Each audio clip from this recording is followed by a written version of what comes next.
Welcome to Talk Cosmos, the show where Sue Rose Minahan and her panel of guests bring you leading-edge astrology conversations through a journey of soul growth patterns connecting astrology's energetic cycles. Get ready to understand your path in the cosmic roots of the stars.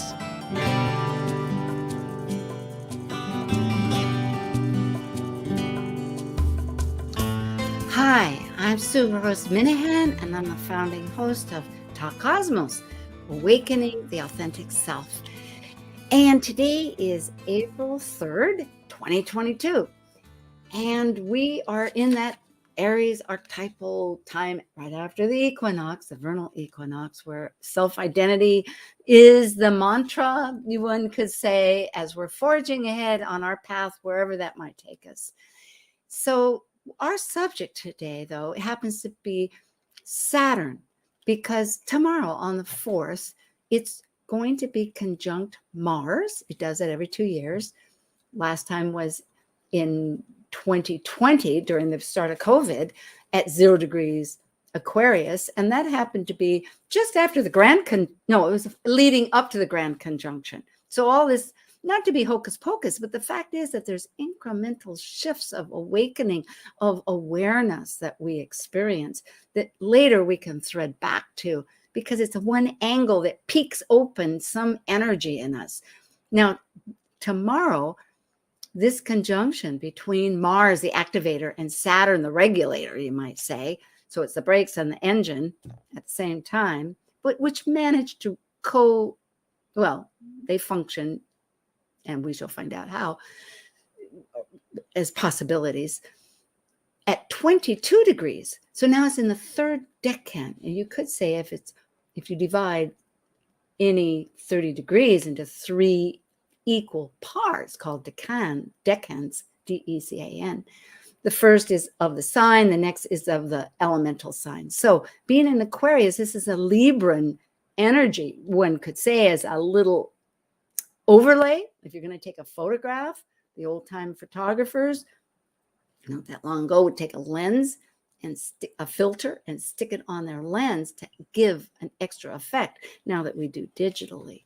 So this is you could say, a flavor, as a lot of people talk about food, but a lens that is significant. So as we're networking, we're thinking about our relationships too. So these two powerhouses are together and they're squaring. That means intention to the nodes, which is where we're coming from, the lunar nodes, that is, from our past history that we're all familiar with, happens to be in Scorpio, of our committed relationships and resources for power or lack of power, and our authentic, no, you're not necessarily authentic, but who we are as self-reliancy with our own resources for our survival, you could say. In Taurus, it's strong energy. You could see it around the world right now, and that's happening tomorrow. And then again on the 11th, Saturn itself will be absolutely exact by itself. And it's staying in that theme for the month. Okay, I've spoken a lot more and giving you an idea, because we may go in different directions as we usually do in this dynamic panel. Okay, we are ready for Planet Buzz. Focusing on planetary ecliptic orbital cycles and planetary pairs called synodic cycles connecting the planets at the same degree that begin our relationship, these are the members of Planet Buzz. I'm Sue Rose Minahan, host of Talk Cosmos, an evolutionary astrologer and consultant, plus a certified color energy coach. I explore creative expression as an artist, a musician, and write abundantly, stories to poetry. I love investigating mythology's language, philosophizing eternity, and I'm a perpetual student of life, seeing oneness of body, spirit of people, animals, and nature. I'm Leslie Francis, author of the 2019 and 2020 Llewellyn Sun Sign books, a practicing professional astrologer intuitive, a lecturer, and host of my own podcast, Coloring Outside the Box. My lifelong search to understand what it is to be human led me to develop my own approach to astrology called purpose-centered astrology. I passionately seek to support people in their greatest act of creativity, living life, through consultations and webinars. Creator of Star Cards, I love talking and making people laugh. And I'm Dr. Laura Tad.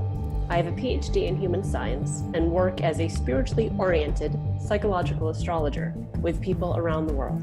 I teach and lecture on astrology both in person and remotely. I have a blog. I have written for the Mountain Astrologer, Celestial Vibes, and Tarot.com. Additionally, I am the educational coordinator for Live Life Resources, an educational nonprofit specializing in resiliency training, education, and research. And as the ancient Hermetic code reveals, as below, so above. As above, so below. Yes, it is. So true. Well, I need to add the other part of our title is accountability for humanity. Accountability attached to Saturn and humanity attached to the Aquarius, because we know that Saturn is structures, rules, authority, ethics, and Aquarius is more social in the sense. Well, they're both social. They're both on that element, but it's more of cultural or conditioning. So a lot of ethics. So hi, Leslie. Hi, Laura. Dr. Tad. Yeah. It's great to be together again. And maybe what we need to do is just immediately bring up this this chart. Oh, share screen. Okay, there it is. And let's see, It was there for yeah, it was. second. Let's see. I was trying to what number? I'm trying to navigate this long thing that we have. Darn nation. Okay, let's go I think back. you got to go back. Yeah, I don't understand. I must have started from the beginning or something.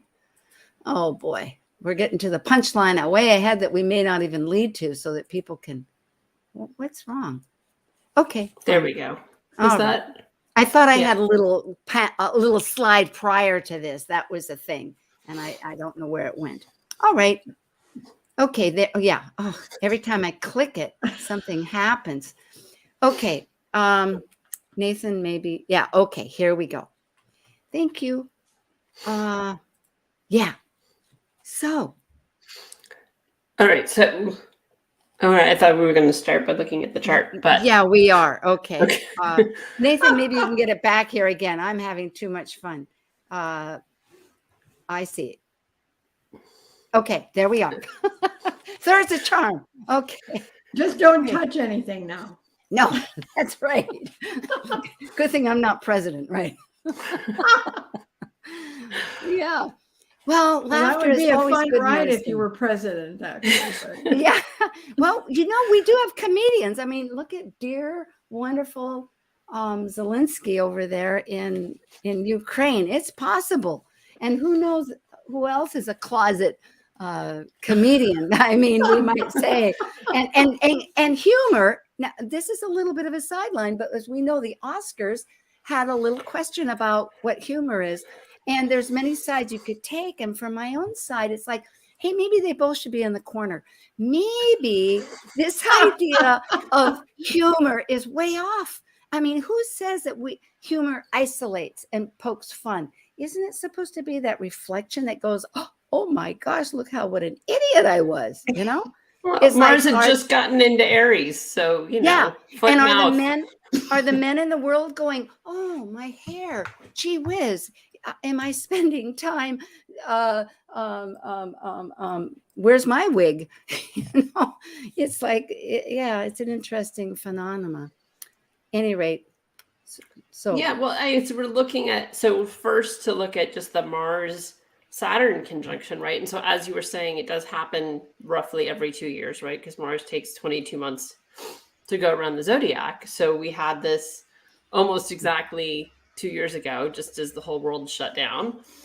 And thinking about the part of Aquarius that governs technology, right? I think that's a lot of how we saw it sort of explode in March 2020 was the whole world went virtual, right? School went virtual, Perfect. work went virtual. our social lives went virtual, right? And if Aquarius governs our community and our tribe was suddenly virtual, right? Was a lot of how that Yes. manifested previously. And I just did a quick little like cursory look at the last time these two were conjunct in Aquarius. So the last few times, so the most recent one other than 2020 was 92, when we had, I barely remember this, but there was a computer virus called the Michelangelo virus, but it would have been very, very early days of the internet. If we're talking March Oh, 20, yeah. March 92, Yeah. really early days of the internet. So Yep. one of the first computer viruses that was affecting the general population, right? And again, like, so that Aquarius governing technology, that may have been like, okay, so 2020, it was a different And kind of virus. and there was a lot, that's right, because there was a lot of Neptune Piscean energy at that time. I'm trying to remember, but back in the 90s, right? I mean, the wasn't Neptune Uranus. was in Capricorn. Okay, I'm In trying the to. early 90s. I can't remember. Yeah. Okay. Yeah. Yeah. No, that's right.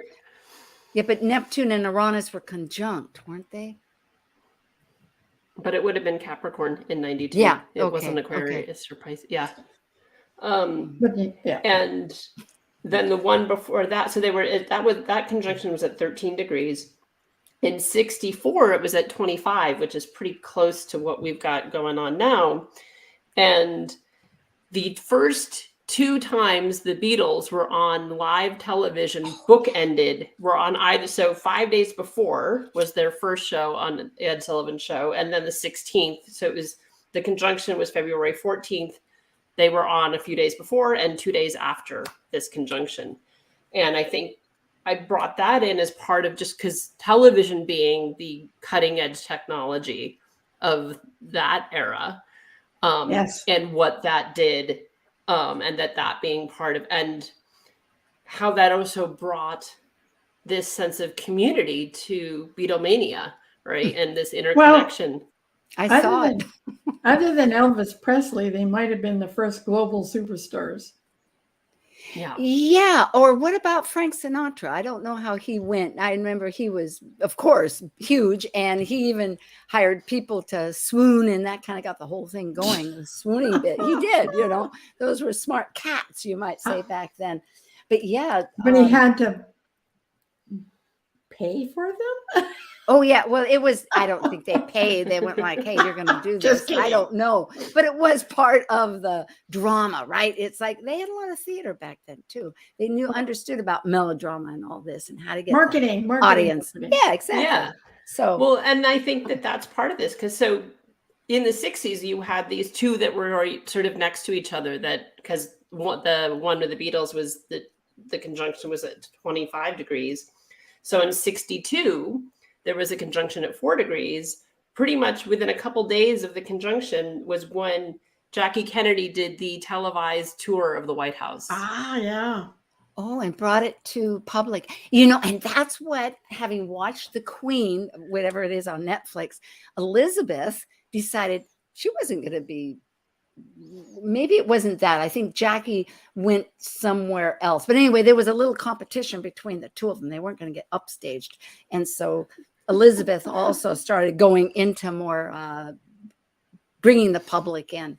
So it's fascinating. Yeah, and then within, right right around that time, because that was in February. So still in February, John Glenn orbits the Earth for the first time. Wow. When was that again? In 62. Oh, yeah. Right? I know it gets overshadowed by the fact that they went to the moon. Right. But that was the first American to orbit the Earth, was just as this conjunction was happening. So I think we can expect in these coming, right, it's tomorrow, but in this the month of April, we may see some leaps with technology or new uses of cutting edge technology. So do you know that the first private astronauts leave for the International Space Station tomorrow? Oh, there you go. First time that the funding has not been a government funding, and it's been private people funding this operation. And they're it's going, not just the like slingshot up in space for 0 gravity for 30 seconds and back down. no, they're going to the International Space Station for 7 days or 10 days, something like that. Oh my goodness. Meanwhile, the Soviet Union has announced that it will no longer be involved with the International Space Station as a result of the war in the Ukraine. Oh, well, that is another until we stop trying to starve Russia. Yeah, another sense of exterior. What I'm saying is community, as you've said. I mean, thinking of the television, then space, the internet, virtual, and now literally physically going out into space, and people going out into space. It is quite a stepping stone of. I mean, it's. Thank you.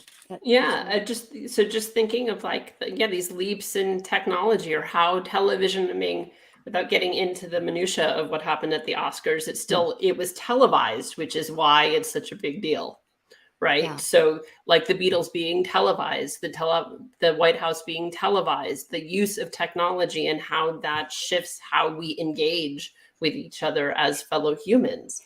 And I do think that we'll be seeing that maybe throughout the month of April.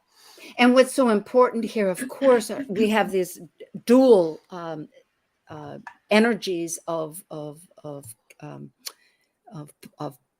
planetary connections, because I'm looking at Jupiter and Neptune that are only less than a degree apart from each, or within a degree of each other, that will remain in orb all the way through. I think it is close degree of the 16th of April, but it goes into May.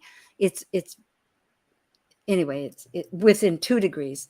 This long, and it's in Pisces. It's all in film, isn't it? So that is really another way of breaking boundaries. When we look at all of this, I think with Mars, it's breaking the boundaries. Yeah, I mean, or what's real? Yeah. Right? I mean, that's part of that Jupiter-Neptune conjunction is what's real and what's illusion, what's delusion, right? I mean, it can amplify the shadow part of that Piscean, Neptunian archetype of delusion, illusion, not connected with reality. And I think it's trying to break free, going back to yesterday's conjunction with Chiron and Mercury. That's this identity at the core of us that needs to be, it's on a new path. It's in Aries. So there's a new bunch of realities, whether we're going up into space, or who are we going to poke fun at, or how are we going to help our neighbors globally? Like, what's the right to be alive? I mean, can we have peace? Because Venus is really, isn't she always who we're looking at with the North Node in? Although, North Node of Taurus, but then again, bringing up that the square really relates to the South Node, right? Well, whenever you have a planet square the nodes, and it being Saturn, then there is the call to truly integrate both ends of that opposition. So, how do we create a new foundation that is actually built on something practical, not necessarily based on this need to be in control? Like, that is the shadow side of Saturn, is the need to try to control. And then Mars comes along, and Mars goes, and it's in Aquarius, goes, yeah, you can control me. Yeah, freedom. I'm going to do my own thing. So how do we bring those energies together to create a better world to live in? It is. Thankfully, there's a lot of energies in here, and a lot of voices. And I think for inclusivity, if I look at that Jupiter, the framework of our beliefs and the powers of Neptune, of the mystic, and all of spirit, that it's inclusive. Again and again, we're getting this message that the voices, they all have to be heard. We're just going to have to learn to tolerate and accept Well, identities. the more. really interesting thing, if you look at this chart, other than Ceres, everything is contained within that moon trine Pluto. Mhm. That's a lot of energy all in one section of the if you want to talk about one section of our consciousness. It is perfect. So trying to Thank you. forge new paths, being, and it's interesting, you were talking about the Chiron and Mercury being Cazimi, the sun, within a day of each other. And so words do matter. Words do matter. And how can we use language as an avenue for healing? Mhm. Oh, that's good, isn't it? And which gets along back to humor. I mean, humor has a voice. Humor is part of joy. Humor needs to be something that rebirths. Yeah, and I think though there's this caution of the Aries, right, which is speaking before you think. I've never been guilty of that.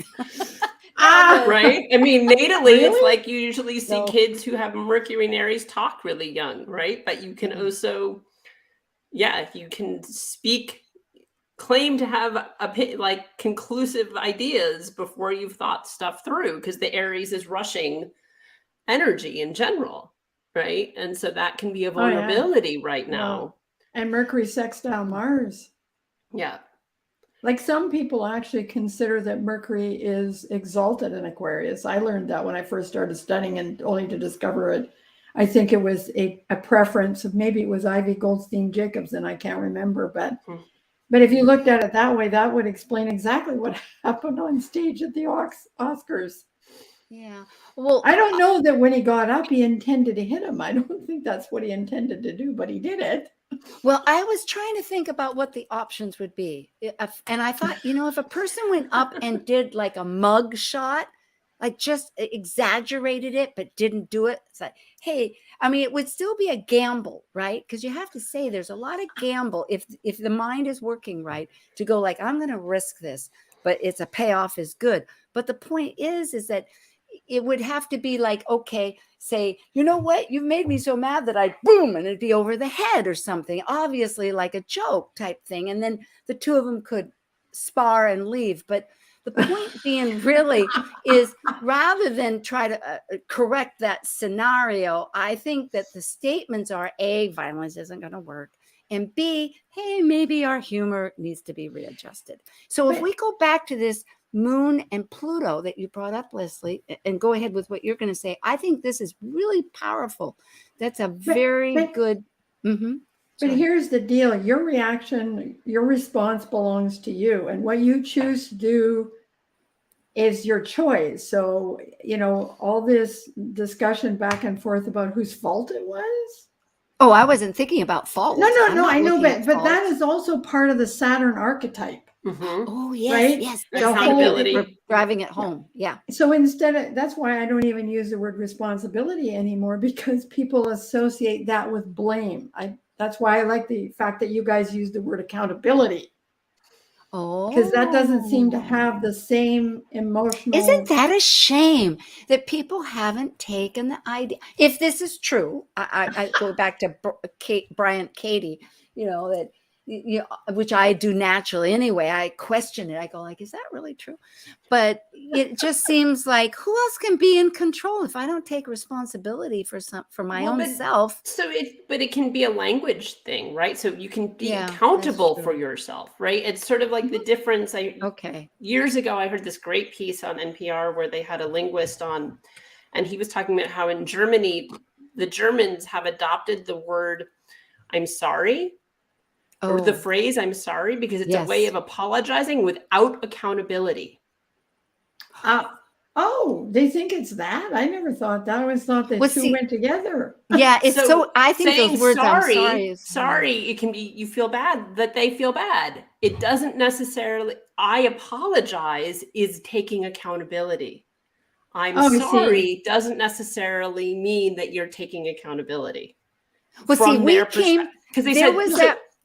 Go ahead. So the reason they've adopted it is that a way of apologizing without accountability doesn't exist in the German language. And See, so and I that's always think that when I say I'm sorry, I'm being accountable for myself. Well, that Leslie, when I was, and I apologize here. That's a good way of saying it. Instead of sorry, I apologize. Please forgive me. For blurting in, but I remember distinctly Love Story way back. My husband and I were that was like I was 18 years old. This story comes out about Love Story, and it's like, never say you're sorry. And it was like, what does that mean? And it seems like it connoted that somehow you were I never did figure that out. It's like, well, No, how it doesn't. come, it It's just actually didn't make toxic. sense. It's Yeah, the actually whole toxic, thing. actually. Whereas working for the airlines, which I did for many years, you're taught and trained to say, I'm sorry at everything. And that is huge with customer service. It makes me so mad every time I hear someone say, I'm sorry. It's like, gets me going, but I refrain because it's not the point. So I think Anyway. it's time for a break. Oh my goodness, it is. We have almost. Is it really? Don't we have okay. He said time for a break when you're ready. All Are you right. ready? Well, thank you. I guess we are, because we're looking, just to recap, between that highly dynamic emotional business. You consider you have the moon, our emotions, packaged with transformational control, Pluto over there. Well, of course, we're kind of navigating this. Well, we'll go into some other charts. Thank you, Leslie. Thank you, Laura. Dr. Tad will be right back with Planet Buzz, April 3rd. And we'll talk about all these constraints as they want to reckon with our life. That's not wreck, that's reckon. Okay.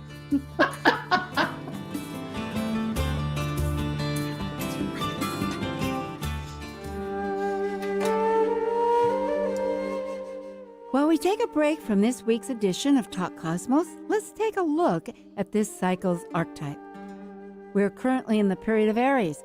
By leaving a cycle based upon completion, the energy of Aries sparks initiation, creating action to separate into a new cycle of life. It's a fire sign, which means it will involve great emotion. And because separation may create resistance, it also takes great courage to break away to new ways of becoming. Hi, it's Dr. Laura Tad, here to let you know I have an upcoming online course in personal mythology. In this course, you will explore the stories that you carry and how they impact your life. Some of these stories you have unconsciously inherited from your ancestors. Others are more culturally tied. As you unpack these stories, you will come to see which ones support you and your highest potential, and which ones you've outgrown and could use a rewrite. Class starts in April. Space is limited. For more information and to register, please go to my website, mythicsky.com. I hope to see you there. Talk Cosmos brings you leading-edge astrological conversations with hour-long programs each week on KKNW. The show goes live every Sunday from 1 to 2 p.m. Pacific. Talk Cosmos weekly programs are also available to watch live on Facebook and YouTube, along with daily chats throughout the week on the Talk Cosmos YouTube channel. While you're there, make sure you click like and subscribe buttons so you can get the full Talk Cosmos experience. Or, if you'd rather listen to the show archives with audio only, the entire podcast collection since 2018 is available on most podcast carriers. So, grab your coffee, tea, or kombucha and enjoy the show. Welcome, stargazers. This is Katie Cadge, evolutionary astrologer at Kara Evolutionary Astrology, and you're listening to Talk Cosmos on Alternative Talk 1150 AM, where we understand how to implement our free will through the cosmos. Easy on the ears, good for the soul. Alternative Talk 1150. Hi again. Well, I was searching. We're going to go to the next chart, and hopefully we'll get to some of those other charts. And if we could, we'll go, I think, let's see if I can do that. This one's going to be when it's exactly square, which is on the 11th at minutes and everything. And it's just the day before the famous 166-year Jupiter-Neptune conjunction. So let's go look at it. Here it is. And I think a couple of ideas I want to throw out that we had in our little mini talk, Laura and I, was Laura, you asked, what are you? In other words, what could one be upholding? That's one idea, because it is in this tension-oriented struggle between our shadow side and our resilient side of where the power is in ourself, you might say. And then too, thinking about that moon, well, I guess so, because it's, well, I remember we brought about Hecate, some of the mythology, that she's on the threshold of 3. Well, we won't go there. The conditioning. Let's stick with conditioning, and what are we upholding to enter thoughts about this real square that Saturn's having on the 11th of April. And this chart happens to be on the East Coast at 10:30 in the morning.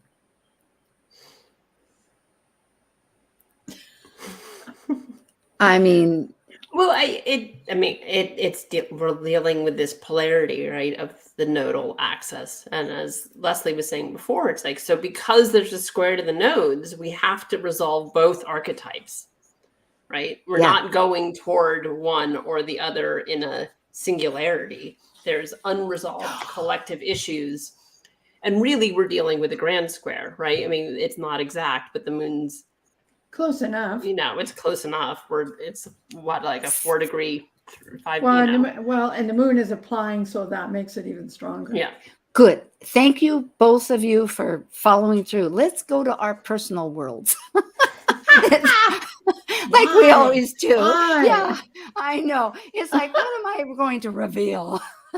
I don't know. I hadn't even thought about it until I now. haven't So either. I don't know. So if anybody has something, I mean, I don't know, because the North Node is exactly conjunct my Jupiter. My Jupiter is 22. A matter of redefining, like this class you're doing that I took last year, and that you're adjusting to make it a real connection. So people are going to have time with you. It sounds like a very exciting class. I learned a great deal of my own mythology, in that class. So that would be very related to your Jupiter, Remind me philosophy. where your nodal axis is. My nodes are Taurus, Scorpio, but flipped. I've got a North Node in Scorpio, but they're 10. But where? 10, 5th and 11th. But my Jupiter's in the 6th.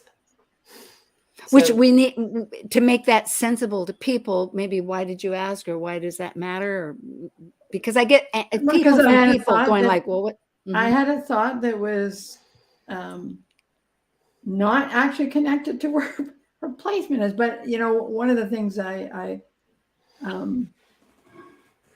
so see, my brain is just not working. Okay, so the North Node is in Taurus in your 5th house.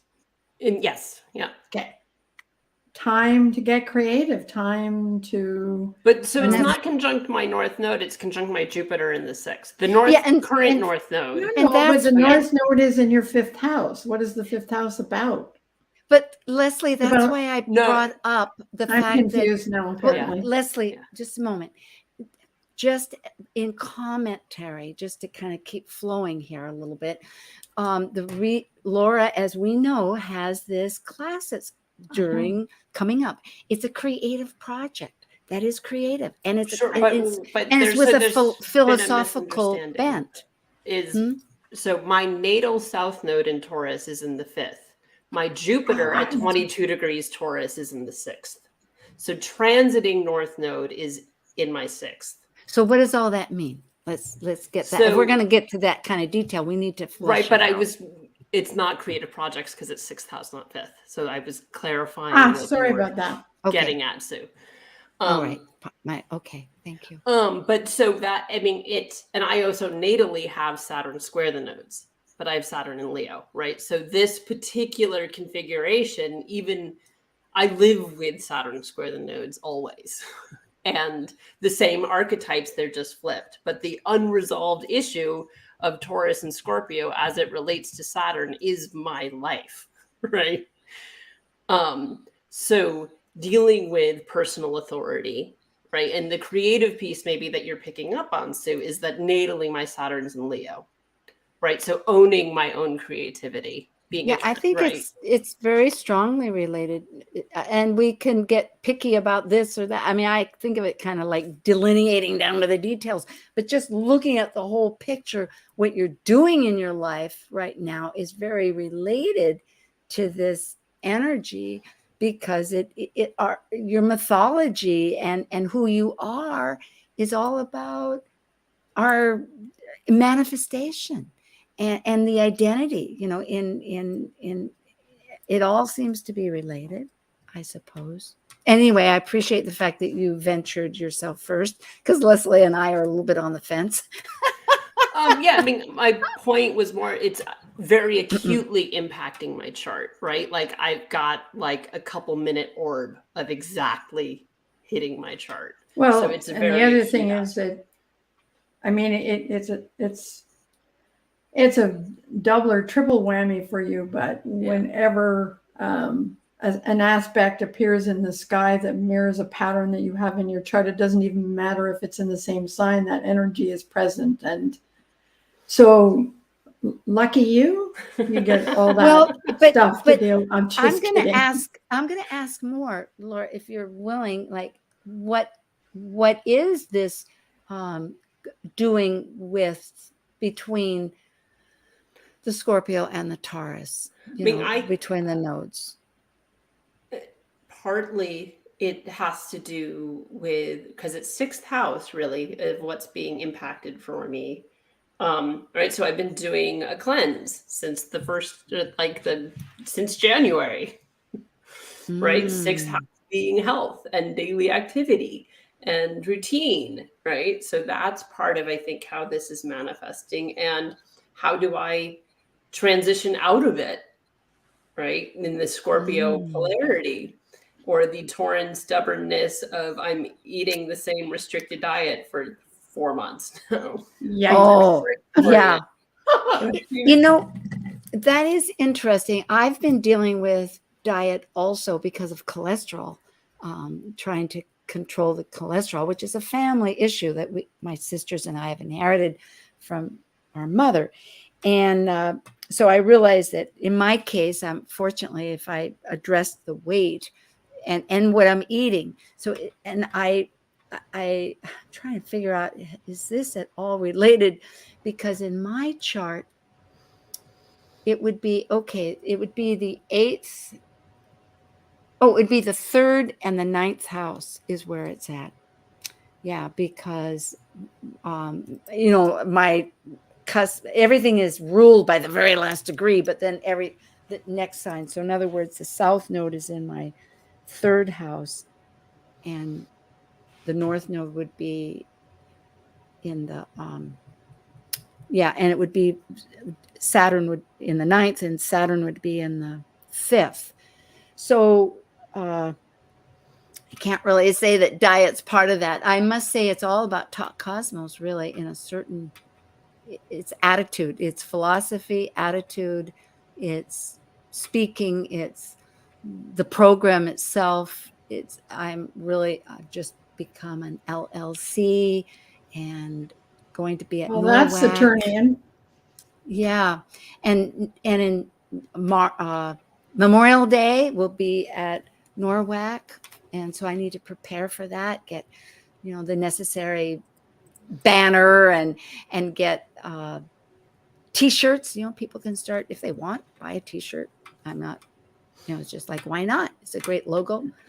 But the basic purpose of it is to expand and connect with astrologers and maybe find people that would like to be on the open events.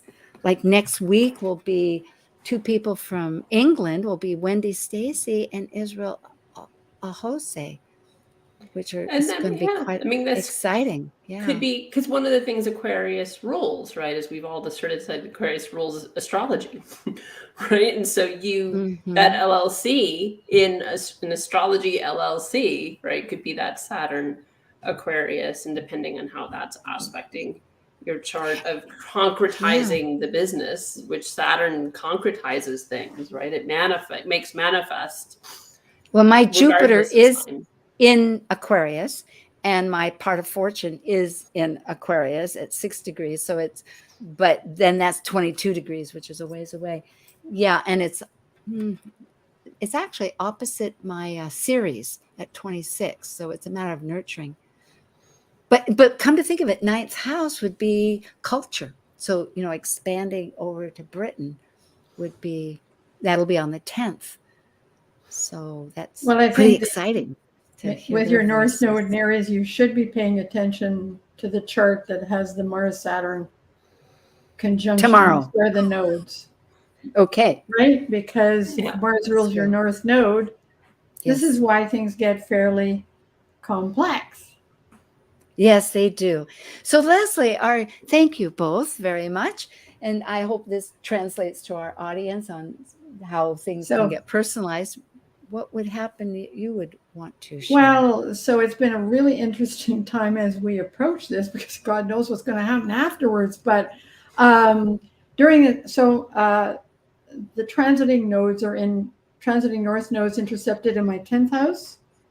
Therefore, the transiting south nodes intercepted in my 4th house. Mm-hmm. So a lot of family dynamics going on, south node stuff. So before this, I found out that I have a connection to a publishing company that I'm pursuing, and the opportunity to write for an online British magazine that has 1.6 million subscribers, to build my social media presence. And so, as most things in my life, it sort of drops in when it's supposed to drop in. Mm-hmm. But right after this, there was a family crisis connected. So, and initially it looked like it was about my younger son, because it is his crisis, but it triggered a lot of internal emotional stuff for me about my childhood. Mm-hmm. So the two axes are and very being engaged. And interestingly enough, the south nodal part really sucked up all the oxygen for a while. So I'm looking forward to the square, because I think that that's going to bring things into a better balance. Mm-hmm. I thank you for being so vulnerable.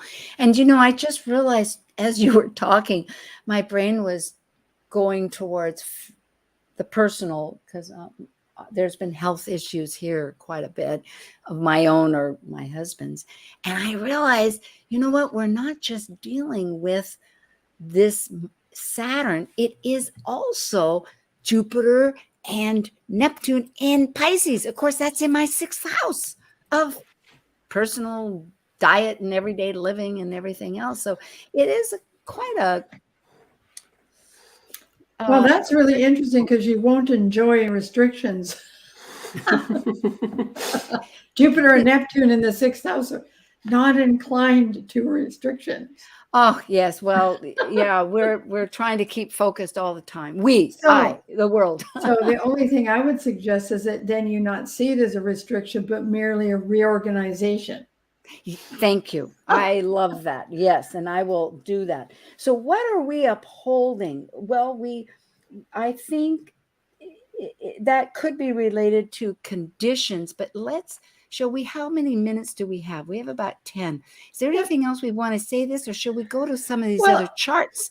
Mm-hmm. Well, I do think that because we've talked about this before, I think it's sometimes hard for people to believe that if you are accountable for your own life, you make a contribution to the world around you, because you're no longer toxic or taking up psychic or emotional space or physical space or intellectual space where you're not accountable for your life, your consciousness, the whole 9 yards. I mean, I know that, people say, well, how can that possibly make a difference? Well, then you just have to talk about the tipping point. Not all of society needs to change, just enough people need to change. Yeah. Well, I mean, there's the whole 100th monkey theory, right? Yeah. That's what I was alluding to, but I forgot what it was called. Where, you hit this tipping point, you hit this critical mass where things just shift globally. And so whomever you're engaged with, you may have us being more accountable for our own lives means that the other people in our lives aren't stressed out about needing to support us. And so they're able to navigate their lives differently. And that's part of that domino effect as well. Or in a positive sense, it's like sometimes the part of me that wanted to become a civil rights attorney feels like I got off the train too early because I was annoyed with how broken the system was. No. But I had, like most 18, 19-year-olds felt disillusioned and changed trajectories. But then I can see some of the clients that I have and say, oh, well, I have clients that are movers and shakers. I have clients that are in positions where they're making differences around social justice issues. And so my helping them through their stuff is my way of living into that social justice side of me that, Sag rising, I would pack my house. And service, your moon. I think that's really interesting because when I was 17, I went to a conference in Banff on the United Nations. It was all about the United Nations and about global issues. And I met three men who'd spent their entire lives working for the United Nations, all with obvious a lot of dedication and everything. And my takeaway from that was the only thing I can really change in the world is myself. Yes, it's so true. It's so true. And there's consequences, but we do get back down to our conditioning as to and the values of it and all that. I want to go ahead and see, okay, Laura, you started this research, which I'm glad, and I kind of carried it forward, but just looking at 200 years, it was in 1817 and 1874, back in the 19th century. And then in the previous century, there were different things, which flipped. In other words, it was the opposite, polar opposite, which we may get into or not. But let's look at some of these. So it was Saturn, the exact ones for Saturn in Aquarius, such as we're experiencing, North Node Taurus, South Node Scorpio, was March 13th, 1817, and then today here, 1874 and 2022. Wow. I pulled that up. Yeah. So here, I was surprised I had to go so far back given that, the nodes are there every 20 years, Saturn's there every 28, and I had to go back 150 years to see this again, not even close. It happens that far when you pull it out over 1,000 years. Yeah, it's not real frequent. It's every 100 or 200 and years. Just again, like I like looking to the history because it can give, even for ourselves, right? When you have a transit that's a reoccurring transit that's not annual, right? It can be helpful with the Jupiter transit to sort of think, okay, well, what happened 12 years ago? It's not going to be identical, but it might have some flavorings that are similar. And so looking back, okay, globally, what was happening when this occurred previously? And we had to go pretty far back. The furthest I went was, the founding of the New York Stock Exchange, and Taurus and Scorpio govern resources as archetype. Perfect. Right. Yeah. And then this Saturn of this collective structure of, right. That's sort of what the stock exchange is this governing body. Well, commerce. Yeah. Well, and of course, who knew when they founded it that it was going to have a global impact. Yeah. Yeah. True. True. Yeah. And power and resources. It is fabulous. We'll keep going.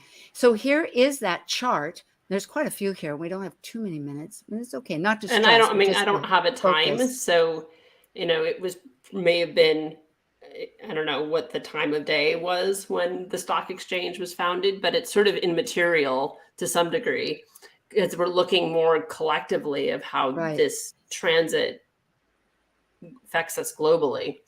But so, it was at 29, the moon was involved with this particular one. So there's no recorded time for which is there might have been. I was just looking at historical dates but it's interesting. And this isn't necessarily. Yeah, I think it was actually to the day.